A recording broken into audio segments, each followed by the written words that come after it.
Salut les amis, on se retrouve pour une vidéo débrief du salon de la photo. Il y a plusieurs personnes qui me l'ont demandé, que ce soit sur Instagram, sur YouTube, dans les commentaires, merci beaucoup. Et aussi lors des stages, j'organise des stages photo régulièrement et les stagiaires m'ont dit alors le salon de la photo, t'y allais, c'était quoi? Je vous fais un petit topo, plus précisément je vous refais un topo. Parce que ça fait la troisième fois que je fais cette vidéo. La première fois, j'ai trouvé que j'étais un peu acerbe envers certains conférenciers. Donc je me suis dit, Pierre, c'est pas gentil, il faudrait que tu modères un peu tes propos. La deuxième fois, j'étais super long. Et j'aime bien être long, j'aime bien expliquer les choses. Mais je sais que vous avez du mal à écouter une vidéo qui pourrait très bien être un podcast. Je ne sais pas pourquoi, vous avez du mal à rester concentré longtemps, même si vous faites autre chose. Donc j'ai décidé d'essayer de la réduire, mais c'est vraiment pas gagné avec moi. On est parti.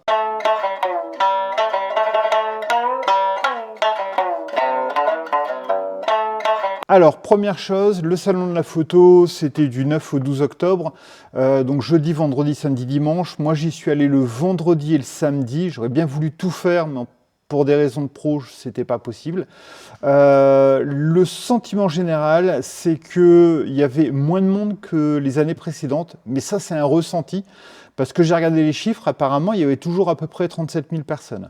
En tout cas, souvent le jeudi, vendredi, il y a moins de gens et j'ai trouvé que le vendredi, c'était assez calme. Je m'attendais à une grosse influence le samedi et sincèrement, je trouve qu'on pouvait circuler assez bien. Alors c'est toujours un peu compliqué quand les stands sont super intéressants, quand il y a des belles conférences, tout ça, forcément, il y a beaucoup de monde. Mais franchement, j'ai trouvé qu'il ne fallait pas jouer des coudes et que c'était tout à fait faisable.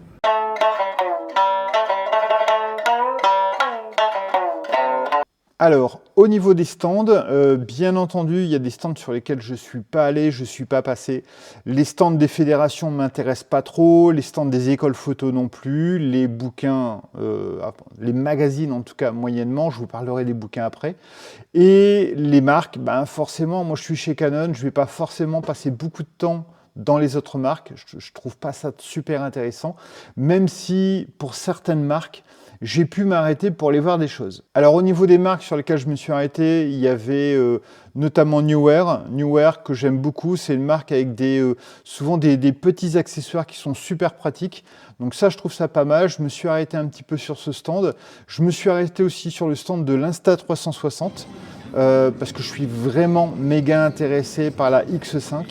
Et donc, ça m'a permis, c'est l'occasion au Salon de la Photo de vraiment discuter avec quelqu'un qui puisse nous faire des démonstrations en direct, qui soit un spécialiste de ça. Bien entendu, vous pouvez aller dans votre magasin photo qui pourrait vendre de l'Insta, mais le fait d'avoir vraiment une personne qui fait partie de la marque et qui vous montre et qui a l'habitude de toute la journée montrer que ce produit-là, je trouve que c'est vraiment un plus.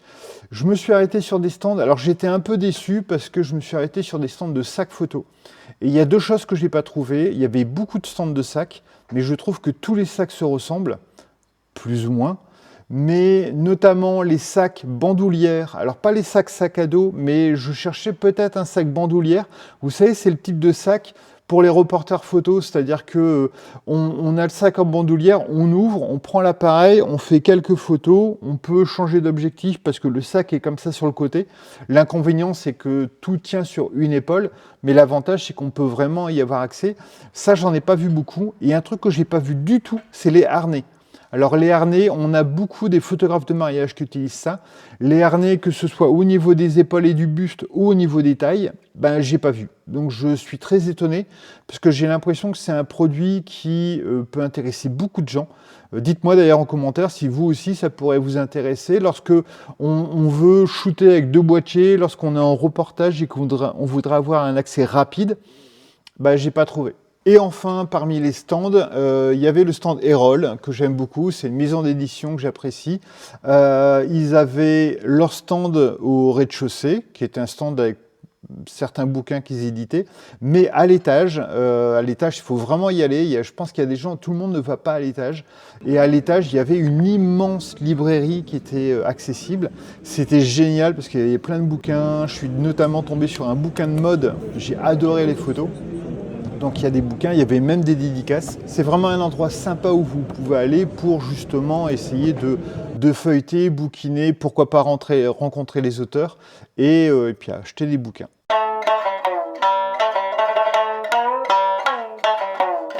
Alors, au niveau des conférences, je vous ai dit que j'y allais essentiellement pour ça. Moi, le salon de la photo, c'est les différents stands. En 2-3 heures, c'est fini. Je me déplace, je me balade, je vois un stand, je sais où je veux aller. Il y a plein de stands qui ne m'intéressent pas. Et j'y vais essentiellement pour les conférences parce que souvent, les conférences sont de qualité. Il y a aussi des conférences qui sont vraiment pas terribles, mais dans l'ensemble, il y a des conférences de qualité sur plein de domaines, le culinaire, la photographie de la faune et de la flore, l'astrophysique, la photographie de mode, de sport, de reportage de guerre, enfin, il y a vraiment de tout. Sachant que parfois je vais à certaines conférences sur des thématiques qui ne m'intéressent pas, mais ce qui m'intéresse, c'est de voir le workflow, de voir comment la personne gère un shoot en extérieur, en situation. Par exemple, je peux très bien m'intéresser à un photographe qui va faire des photos dans l'Arctique, parce que ça m'intéresse si jamais je dois faire des photos de sport en hiver, de voir comment lui gère le problème de température. Vous voyez, on n'a pas forcément exactement le même métier et les mêmes sujets, mais parfois on a les mêmes problématiques. Donc ça, je trouve ça vraiment intéressant. Parmi les conférences, il y a les conférences que je voulais voir et que j'ai vues. Il y a les conférences que j'aurais voulu voir, mais que je n'ai pas pu voir. Par exemple, il y a Lina Kézard, si je ne me trompe pas sur le nom, qui est une photographe qui fait un contenu d'assez bonne qualité, je trouve. Et malheureusement, elle passait le jeudi, donc je n'ai pas pu la voir. Par contre, je vous mets en description, elle a sa vidéo qui est sur sa chaîne, donc vous pouvez voir la vidéo de la conférence du Salon de la Photo, donc ça c'est top. On en reparlera du salon de la photo et des réseaux sociaux, parce qu'il y a vraiment un souci à se faire. Il y a je crois que c'était le vendredi soir, j'aurais bien voulu assister à la conférence de Émilie Zangarelli, qui est une photographe que j'apprécie, mais malheureusement c'était le soir, c'était je crois la dernière conf, et j'étais déjà explosé. Et j'ai eu la flemme. Je me suis dit, bon non, j'y vais pas, tant pis.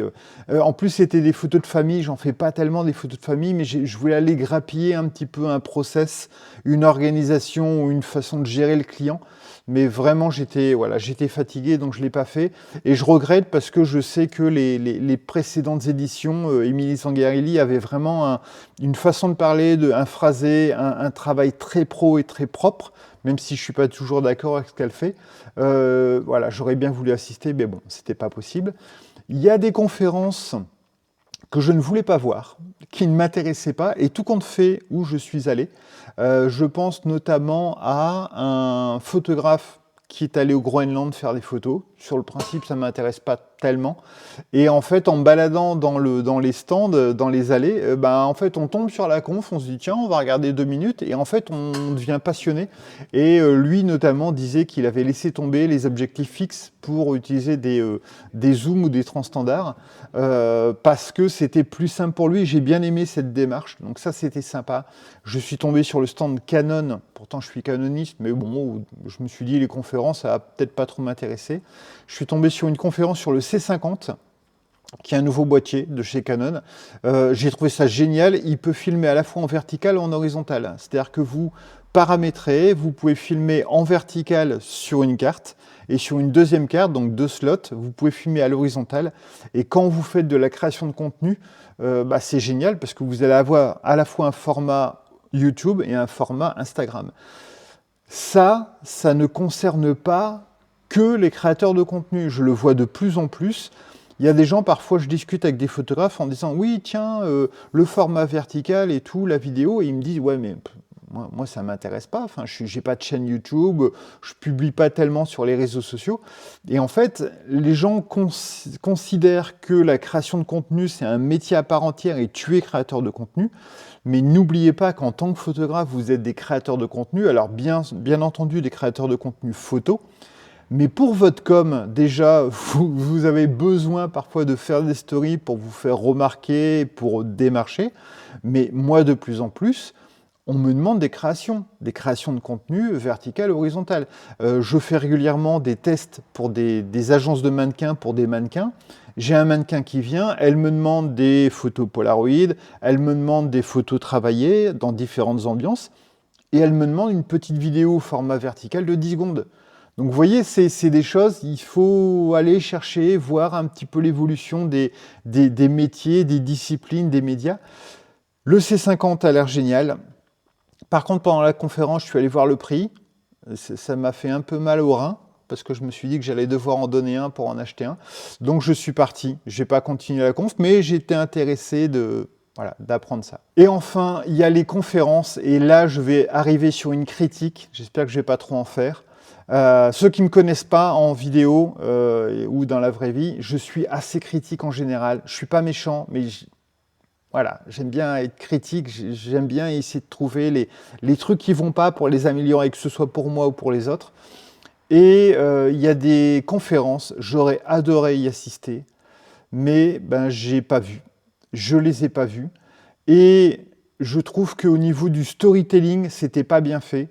Notamment, il y a une conférence sur, je crois que c'était la photo au sommet ou un titre comme ça qui me parlait pas trop. Je me suis dit, tiens, c'est un truc d'alpinisme. Bon, ça m'intéresse pas forcément plus que ça. Et en fait, c'était à l'auditorium Boris Vian. Et parmi les 3 personnes qui présentaient, il y avait, je me souviens plus de son nom, je suis vraiment mauvais avec les noms, je crois que c'est Mathias quelque chose, qui était le guide de Inoxtag pour Kaizen, le documentaire qui a super bien marché, et qui venait présenter, notamment, qui parlait des problèmes techniques dans le froid, les problèmes qu'ils avaient pu rencontrer. Ils avaient peut-être parlé aussi à la fois de la photo, mais aussi des drones qu'ils ont pu utiliser.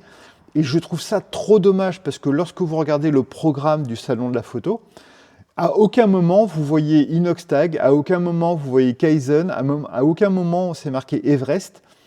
Et je trouve que c'est vraiment limite. Et là, on arrive sur la communication du salon de la photo. Il va vraiment falloir améliorer la com, les gars, parce que c'est catastrophique. Allez sur la page YouTube du salon de la photo, si je ne me trompe pas, il y a encore l'encart de 2024. Le salon de la photo 2025 est déjà passé, il y a encore l'encart 2024. Quand vous arrivez au salon de la photo, c'est génial parce qu'on vous donne un plan. Donc ça, c'est top. On vous donne également un beau petit badge quand vous êtes photographe pro, un petit badge salon de la photo, photographe professionnel. Je ne sais pas si ça sert à quelque chose. Je l'ai mis. Je n'ai pas eu l'impression que sur les stands, les gens me regardaient différemment ou me parlaient différemment, mais bon, c'est toujours sympa. Par contre, c'est vraiment dommage de ne pas donner une feuille exactement comme le plan du salon avec la liste de toutes les conférences. Quand on voit le nombre de conférences et le nombre de marques qui s'embêtent à faire des conférences, c'est vraiment quelque chose d'important. Et je ne sais pas vous, encore une fois, si vous êtes allé au salon de la photo, s'il vous plaît, mettez un commentaire en disant ce que vous avez pensé de l'organisation des conférences. Je suis allé sur le site. Plein de fois, il y a des conférences, elles n'étaient pas là, elles n'étaient pas marquées. Il y a des conférences, je les ai découvertes, elles n'étaient pas sur le plan. Et il y a plein de conférences. J'ai assisté à des conférences, que ce soit en photo, d'organisation de gros colloques, ou même quand j'étais à la fac en psychologie, il y avait de l'organisation de conférences. C'est cadré. Là, on s'attend à un visuel. Il y a un hommage à Salgado avec Yann Arthus Bertrand. On a une photo de Salgado. Il y a une photo, une conférence sur le brame du cerf ou je sais pas quoi. On voit un cerf. Mais plein de fois, il n'y a pas d'image. C'est marqué salon de la photo. Enfin, les gars, vous allez faire une conférence. Vous n'êtes même pas foutu d'envoyer une photo. Ou les gars, vous êtes le salon de la photo. Vous dites, OK, vous allez venir, vous allez faire partie du programme. Merci de nous envoyer 2 mois avant au moins une photo, un visuel de votre tête ou je sais pas quoi. Mais là, il n'y a pas. Et forcément, en plus, moi, je suis photographe, je ne sais pas lire. Donc, je regarde les images. Et quand il n'y a pas d'image, déjà, ça me parle moins. Le guide de Inoxtag, il y a des chances pour que si j'avais vu une photo de Kaizen, même une photo de la tête du guide, je me serais dit « Ah tiens, c'est lui, ça m'intéresse ». Voilà. Même le texte n'est pas intéressant. Le texte, Enfin, je trouve qu'ils n'essayent pas de vendre les conférences. Alors, je vous ai déjà dit, après je vais arrêter de m'énerver, je vous ai déjà dit, avant je trouve qu'il y avait beaucoup moins de conférences, et là ça monte, il y en a de plus en plus. Sur le stand Nikon, mais bravo Nikon, parce que les conférences étaient méga qualitatives. Je ne comprends pas que l'organisation soit si mal faite. En tout cas, ça c'est mon ressenti, que l'organisation soit si mal faite, parce qu'il y a plein de confs que j'ai trouvées intéressantes et auxquelles je ne suis pas allé parce que je les ai découverts après. Alors, dans toutes les conférences, je vais vous en lister certaines. Je ne peux pas vous lister toutes les conférences que j'ai pu faire ou auxquelles j'aurais voulu assister. Le but, c'est aussi de vous donner un peu mon ressenti, mais surtout de vous faire connaître des gens que vous ne connaissez peut-être pas, parce que moi je ne les connaissais pas, et qui font un travail qui m'intéresse beaucoup. Et avoir aussi un certain retour par rapport à la qualité des conférences, ou en tout cas par rapport au contenu.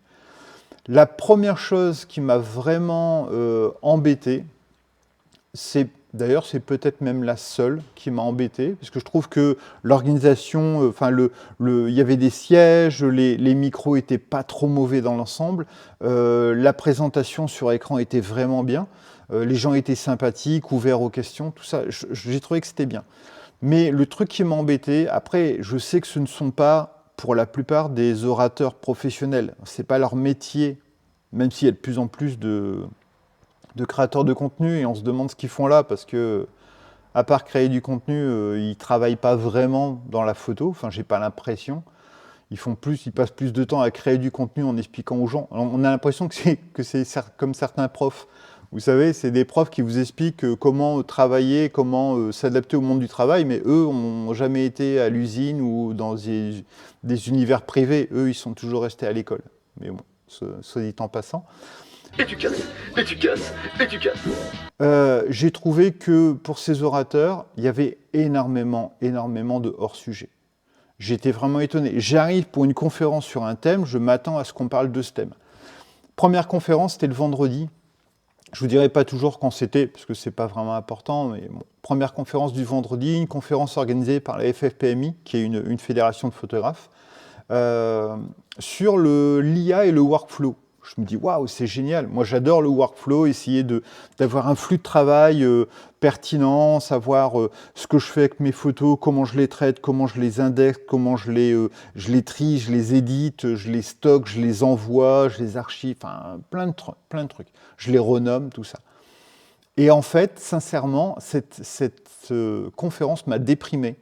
D'ailleurs, j'étais pas le seul, hein, parce que j'ai discuté avec des gens que je connaissais pas, qui étaient à côté de moi. J'ai dit, mais il essaye de nous plomber le moral, là, ou quoi? La conférence durait 1h30. Je peux pas trop critiquer, parce que je suis pas resté tout le temps. Je crois que je suis resté 40-45 minutes. Mais, donc peut-être qu'on a parlé de choses intéressantes après, mais les premières 45 minutes, l'orateur était sympa, il parlait bien, il demandait l'avis du public, parfois un petit peu trop souvent. Enfin, il y a eu au moins 15 sondages. Qui utilise Photoshop? Voilà, qui utilise l'IA? Il y a des trucs que je ne comprenais pas. Mais surtout, il nous a parlé essentiellement de ce que l'IA pouvait faire à votre place. Et moi, ça m'a déprimé parce que je m'attendais à ce qu'on dise comment l'IA va m'aider, moi, photographe, à travailler. Et là, c'était... Ah là là, si jamais on ne peut pas faire des photos d'une chaise dans un environnement, dans un salon, c'est pas grave, parce qu'on a la photo du salon, on fait la photo d'une chaise sur fond blanc, et ensuite, grâce à l'IA, on peut l'intégrer avec une génération de contenu. L'IA s'adapte à la lumière, le contenu et tout, et vous la replace. Et là, dans ma tête, c'était, ouais, donc en fait, on n'a pas besoin d'un photographe qui fasse des belles photos de déco. Et vous deviez faire des photos d'une scène de réunion dans une entreprise et vous n'avez pas fait la photo vue du dessus, vous l'avez effacée et votre client vous dit oui mais tu n'aurais pas une photo vue du dessus? Ah, grâce à l'IA, on montre une photo et en fait elle recrée une photo vue du dessus. Et dans ma tête c'est déjà c'est un truc qui se prévoit. Et si au dernier moment le client veut une photo vue du dessus et qu'on n'a pas besoin d'avoir de compétences photographiques pour ça, ça veut dire que mon client, il peut très bien prendre mes photos et dire à l'IA, bon, alors maintenant, je vais créer une photo vue du dessus, vue à gauche, à droite, changer le personnage, et j'ai pas besoin du photographe. Et en fait, c'est pas que je repousse l'IA et que je repousse cette technique qui est intéressante, mais aller présenter à des photographes plein de solutions pour dire, on va pouvoir pallier à un manque de budget en disant « Ah non, on n'a pas l'argent pour faire des photos de déco, donc c'est pas grave. Le stagiaire, il fera toutes les photos d'un objet dégueulasse sur fond, même pas blanc. Mais grâce à l'IA, on peut enlever le fond blanc. Grâce à l'IA, on peut rajouter une belle ombre. Grâce à l'IA, on peut l'intégrer dans un fond qui a été créé par l'IA. » Ben ouais, mais le photographe, il fait quoi dans ce cas-là? Et si Quand il présente, il dit un photographe peut faire ça, mais moi dans ma tête c'était un client peut faire ça, un directeur artistique peut faire ça, un responsable de communication peut faire ça, et franchement ça m'a miné le moral. Et à aucun moment j'ai vu parler de workflow. Ça m'a saoulé, je suis parti. Donc j'ai trouvé ça dommage et je trouvais que c'était déprimant et un peu en dehors du jeu. Et quand j'assiste à une conférence, j'ai envie qu'on me dise voici ce que je peux vous apporter, voici ce qui va être intéressant pour des photographes. Alors ensuite, je suis tombé par hasard sur la conférence de Michael Peralta, je crois. J'ai pas réussi à le retrouver dans le programme. C'est juste parce que j'ai fait une vidéo, j'ai pu zoomer sur ma vidéo pour voir le nom du gars. Mais encore une fois, je crois, allez voir sur Internet pour voir si je me suis planté. Je crois que c'était le vendredi. Michael Peralta, super photographe. Il fait des magnifiques photos. Je vous mets en lien sa page Instagram. Donc lui... C'est lui qui parlait du fait d'abandonner les objectifs fixes pour avoir des zooms. C'était vraiment intéressant. Il y avait le stand de Canon, le C50, dont je vous ai parlé aussi. Pareil, je suis passé assez rapidement là-dessus. Je suis resté peut-être 15-20 minutes. C'était intéressant au niveau de la technique, mais c'était intéressant ce concept. Je peux filmer en vertical et en horizontal. Et on y reviendra dans d'autres vidéos quand on parlera de l'Insta360 X5. Alors, deuxième journée. On repart sur une conférence de la FFPMI. Vous allez dire que je leur en veux. J'en faisais partie. Il y a un an, je suis resté qu'un an. Voilà, on va passer très vite là-dessus. Mais encore une fois, je n'ai pas trouvé la conférence géniale. Il y avait Agnès Colombo qui parlait et il y avait Sandra da Silva. Sandra da Silva, je la connais pas, je la connaissais pas, je suis allé voir son travail, très beau travail. Agnès Colombo, je la connaissais, pour tout vous dire, je m'étais abonné à ses réseaux, je crois que je l'avais connue il y a déjà un an au Salon de la Photo, il me semble. Je me suis très vite désabonné parce que c'est trop agressif pour moi, sa page. Déjà, je trouve que c'est pas une page de photographe parce qu'on a l'impression que c'est plus une page de communicante. Et c'est pas mon style d'avoir plein de couleurs, des trucs agressifs. Et encore une fois, c'était un thème qui était super intéressant, qui parlait du positionnement et de la communication en photographie. Donc ça m'intéresse énormément. Ça m'intéressait énormément. J'étais un petit peu... C'est sympa au départ, elles sont toutes folles, elles sont toutes gaites, elles mettent de l'animation. Donc je dis ouais, ok, c'est bien, c'est cool, c'est fun. Elles parlent de paillettes et tout. Bon, ok, après je suis un peu comme ça, je sais. Elles commencent à demander, elles font passer des petits papiers dans l'assistance et elles disent oui, voilà, dites-nous ce que les problèmes que vous avez, ce que vous aimeriez avoir en plus que des techniques, des choses qui vous embêtent, avoir plus de clients, avoir plus de temps pour démarcher, avoir plus de temps pour vous, enfin je sais pas, plein de trucs. Et donc tout le monde remplit un petit papier, elles ramassent les petits papiers et elles nous disent « Merci, vous venez de nous offrir un an d'idées de contenu ». Ouais, ok, c'est rigolo, mais en même temps, je me dis, on n'a peut-être pas perdu 5 minutes à vous donner des idées pour que tout compte fait, on passe à autre chose. Enfin, j'ai trouvé ça un petit peu... Alors, c'est rigolo. Dans le concept, c'est parfois trouver des idées de contenu, il suffit de demander à d'autres personnes leurs problèmes. Ok, ça c'est intéressant comme concept. Mais le faire comme ça m'a un peu... J'ai un peu tiqué. Donc, j'étais parti un peu sur une mauvaise base. Et après, je ne suis pas du tout d'accord avec Agnès Colombo dans sa façon de faire. Donc c'est aussi pour ça que je suis resté que 1 demi-heure, 40 minutes. Parce qu'il y a deux choses sur lesquelles j'ai tiqué, je n'ai pas aimé. Un, elle dit que pour communiquer, il faut matraquer. Et elle dit, moi, si vous vous abonnez à mon flux, vous n'allez pas voir des informations toutes les semaines, pas tous les jours, mais plusieurs fois par jour. Et ça m'a un peu, je me suis dit, waouh, plusieurs fois par jour. Et je me souviens que quand j'étais abonné à ces pages, elle m'a traqué et ça m'a saoulé au bout d'un moment. Donc je me suis dit, quelqu'un qui me donne des conseils qui peuvent m'intéresser, qui peuvent m'étonner, qui peuvent me surprendre, pourquoi pas, mais sur lesquels plusieurs fois je commence à me dire, moi je me vois pas faire ça ou je pense pas que ce soit bon, forcément j'ai pas envie de continuer la conf. Alors encore une fois, peut-être qu'il y a des gens qui ont adoré Agnès Colombo et Da Silva, qui ont adoré la conférence, dites-le moi, hein, qui adorent le concept de je m'attraque plusieurs fois par jour les gens. Moi c'est pas mon truc. Et la dernière chose, et là je suis parti, elle dit: ah, moi mon style, je reste comme je suis. Donc déjà, pour moi, une bonne communication, c'est savoir s'adapter. Lorsque, lorsque je travaille pour un industriel, lorsque je travaille pour Decathlon, lorsque je travaille pour La Redoute, lorsque je travaille pour une petite marque ou une grosse marque, je ne m'habille pas pareil. Je m'habille pas pareil. Je sais qu'il y a plus ou moins des... C'est subtil, mais il y a des dress codes, il y a des façons de faire. La musique, je ne mets pas la même musique. Je sais que j'ai des clients qui adorent David Bowie, je vais plutôt mettre du rock ou du David Bowie. Je sais qu'il y a des clients qui aiment bien une musique très calme et très douce. Je sais qu'il y a des clients qui adorent avoir une musique à fond les balais, du salsa et du latino. Bien entendu que je m'adapte, parce que la séance photo n'est pas la même. Et elle dit, moi, quel que soit le client, je tutoie tout le monde. Alors, déjà, les tutoyer des particuliers, pourquoi pas? Moi, souvent, je les vouvoie au départ. Et quand je sens que l'ambiance est sympa, au bout de 10-15 minutes, je dis, ça vous embête pas si on se tutoie? Non, non, au contraire. Et je tutoie. Si je fais un enterrement de vie de jeune fille, les gens sont plutôt jeunes, c'est un espace fun et tout. Pourquoi pas? Mais là, elle dit, oui, mais moi, même un directeur financier, un grand patron et tout, je le tutoie direct. Waouh, j'ai photographié un des grands responsables de Suez il n'y a pas longtemps, je ne m'imaginais pas aller le tutoyer. Enfin, je trouve ça très étonnant comme conseil. Après, c'est chacun fait ce qu'il veut, hein, pourquoi pas. Mais voilà, je ne vais pas continuer, j'ai d'autres critiques à dire sur, cette démarche, tout ça, mais je ne veux pas que ce soit trop long ni trop acerbe. Donc, dites-moi ce que vous en pensez en commentaire, on pourrait développer la discussion en commentaire, mais voilà. Dernière conférence que j'ai pas aimée, j'ai pas aimé. J'y allais avec un a priori négatif. Pendant la conférence, je trouvais ça plus ou moins intéressant. À la fin de la conférence, j'ai été déçu. C'est le Lichard. Alors le Lichard, c'est une photographe du nord de la France, qui est de Lille, comme moi. Je vous en avais parlé, la conférence, c'était construire une carrière en photographie. Le thème est intéressant, donc durer dans le temps.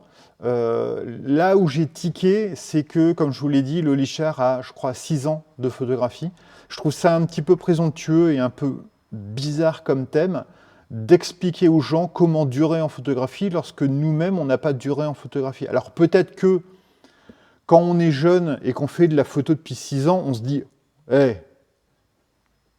ça fait 6 ans que je fais de la photographie, donc je suis un ancien ». Alors voilà, peut-être que voilà, pour quelqu'un de 28 ans, pour quelqu'un de 20 ans, quelqu'un de 28 ans, c'est un vieux. Mais pour moi, quelqu'un qui dure en photographie, quelqu'un qui a réussi à construire une carrière en photographie, c'est quelqu'un qui a 20 ans de métier. Pour moi, c'est ça. Donc j'y allais avec un a priori négatif. J'ai trouvé que sa conférence était très bien. Ça fait 3 fois que je la vois en conférence. Très sympa, très fun, pas très fun, mais très vrai, très vivant. J'ai trouvé ça vraiment sympa. Elle a parlé de son parcours, comment elle est arrivée dans la photo, tout ça. Et tout à la fin, elle disait qu'elle avait énormément de boulot, qu'elle avait dû changer de statut, donc elle avait dû prendre le statut avec la gestion de la TVA, donc plus de 40 000 par an, je crois, quelque chose comme ça. Qu'elle devait parfois même refuser des clients, mais que comme elle adorait ça, elle ne refusait pas, et qu'elle a failli faire un burn-out où elle a eu beaucoup de difficultés, et qu'elle a décidé de prendre du repos. Et son conseil, c'est, pour durer en photographie, pensez à lever le pied. La conférence était sympa. Bon, elle a duré que 15 minutes. J'étais étonné sur 30 minutes. Au bout de 15 minutes, elle avait fini et elle a ouvert aux questions. Des questions qui étaient très intéressantes d'ailleurs. Mais j'ai trouvé ça... Alors déjà, j'ai trouvé ça hors sujet parce que construire une carrière en photographie, j'ai pas l'info. Si la seule info, c'est prenez soin de vous, ouais, buvez de l'eau, enfin, je sais pas, enfin... Donc j'ai trouvé ça dommage. Il y a tellement d'autres thématiques qu'elle aurait pu aborder. C'est quelqu'un qui fait des très belles photos. Ça aurait été intéressant de faire une thématique, avoir un style en photographie et ne faire que ça. Est-ce que c'est pertinent? Est-ce qu'on t'appelle quand tu fais que du vintage? Est-ce qu'on peut t'appeler pour faire des photos sur un thème qui n'est pas le tien, mais on sent que ben voilà, tu as l'habitude de gérer des modèles, des maquilleuses, tout ça, donc est-ce qu'on va bosser avec toi? Ou est-ce qu'on t'appelle que pour des événements, des photos capsules? Comment tu as fait pour démarrer? Parce qu'elle dit qu'au bout de 2 ans, elle a acheté son studio et tout, mais tu as fait comment? Tu as dû faire un prêt, tu avais un héritage, tu avais de l'argent, ou ça marchait tellement bien, même sans gestion de TVA, donc avec un CA quand même assez faible. voilà, je ne sais pas, peut-être qu'elle a réussi à négocier avec son banquier. Ça, c'était vraiment intéressant, parce que c'est mon parcours de jeune photographe et comment je commence à m'installer dans la carrière. Donc voilà, j'étais un peu déçu, mais bon, c'était quelque chose à voir qui était intéressant. Alors, on finit par quelque chose qui est bien, parce que je ne voudrais pas garder une image de quelqu'un qui fait que critiquer. Mélanie Brice, j'étais très agréablement surpris par cette demoiselle, parce que je pense qu'elle est quand même assez jeune, par cette demoiselle, cette dame. 2000 followers, comme quoi on peut avoir 2000 followers et faire un travail de qualité et faire une prestation très qualitative. D'ailleurs, parfois, je vois des gens qui ont 40, 50 000 followers et d'autres, je vous mets le visuel de quelqu'un qui a que 3000 followers, je crois, sur Instagram et qui fait des photos à tomber par terre de gens super connus. Comme quoi, voilà, c'est vraiment pas symptomatique de dire voilà, 2000 followers ou 200 000 followers. Mélanie Brice, je pense que c'est Brice, une très bonne intervention sur la gestion des modèles. C'est bien fait, c'est bien structuré. Elle a fait monter sur scène deux modèles en disant lui ne s'est pas posé, lui s'est posé, voici comment je vais traiter, voici comment je vais les diriger, voici comment je leur parle.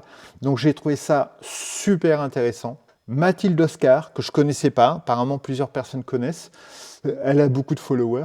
Mathilde Oscar, mitigée. Travail super intéressant, personne intéressante, j'aimais bien comment elle parlait, mais alors elle n'a pas fait de hors-sujet parce que dès le départ, elle a dit « je ne parlerai pas de technique », ce qui m'a forcément déçu parce que j'aurais bien voulu comprendre comment elle arrivait à faire ces images tellement picturales, mais elle a dit « je vais plus parler de l'intentionnalité, comment je trouve une idée, comment je la développe ». Donc c'est un peu moins ma tasse de thé, mais je pense que c'était vraiment intéressant pour plein de gens. Et donc, elle expliquait voilà, ce travail de je pars sur une idée, je pars sur un mot, je le développe, comment je vais faire des croquis pour imaginer mon travail futur. Donc ça aussi, c'était vraiment génial. Et une autre conférence qui m'a beaucoup intéressé, c'est Eyes of Belga, qu'on a retrouvé sur plein de stands, un peu comme Mimi Zangarelli, qui sont des gens qui sont invités par plein de marques et qui parlent plein de fois. C'est un photographe belge, un peu atypique, j'ai trouvé, dans sa présentation, son look, sa façon de se comporter, mais j'ai trouvé ça super intéressant. Quelqu'un qui fait des stories vraiment travaillées, vraiment léchées. J'aime beaucoup son travail sur l'image. J'adorais faire sa qualité d'image parce que moi je suis photographe et mes vidéos je les trouve toujours très molles, très plates et pas très travaillées. Lui il y a vraiment un beau travail et ce qui m'a intéressé dans son conférence c'était comment se déplacer avec peu de matériel. Donc il est bien resté sur le thème, il a bien expliqué ce qu'il utilisait comme matériel, ce qu'il mettait dans le sac. Il faisait attention à pas devoir, par exemple, marcher plus de 1 heure, 1 heure et demie, parce qu'après il y a des problèmes de ravitaillement, d'eau et ainsi de suite. Quand il doit aller dans un lieu intéressant, il expliquait comment, s'il veut faire une photo tard le soir, mais que son modèle qui est dans la ville où il va, dans le pays où il va est disponible que l'après-midi, il s'adapte, il trouve des techniques. Donc j'ai trouvé ça intéressant. Sur la fin, c'était intéressant mais un peu hors sujet. Il a expliqué aussi comment faire des photos avec le soleil couchant, comment se positionner. Donc voilà, c'était encore une fois une intervention de qualité qui, il me semble, était encore une fois sur le stand de Nikon. Donc vraiment un gros satisfecit pour Nikon pour la qualité de leurs interventions. Voilà, j'espère ne pas avoir été trop long. J'ai tellement de choses à dire sur le salon de la photo et tous les chouettes conférences que j'ai pu voir et celles un peu moins bien. Je vous attends vraiment en commentaire. Dites-moi ce que vous avez pensé du salon de la photo. Dites-moi pourquoi vous n'y allez pas. Dites-moi si vous y êtes déjà allé, vous y allez plus. Pourquoi? Dites-moi si vous y êtes allé, ce que vous avez aimé, ce que vous n'avez pas aimé. Dites-moi si vous êtes d'accord ou pas d'accord avec moi. Je suis tout à fait ouvert à la critique.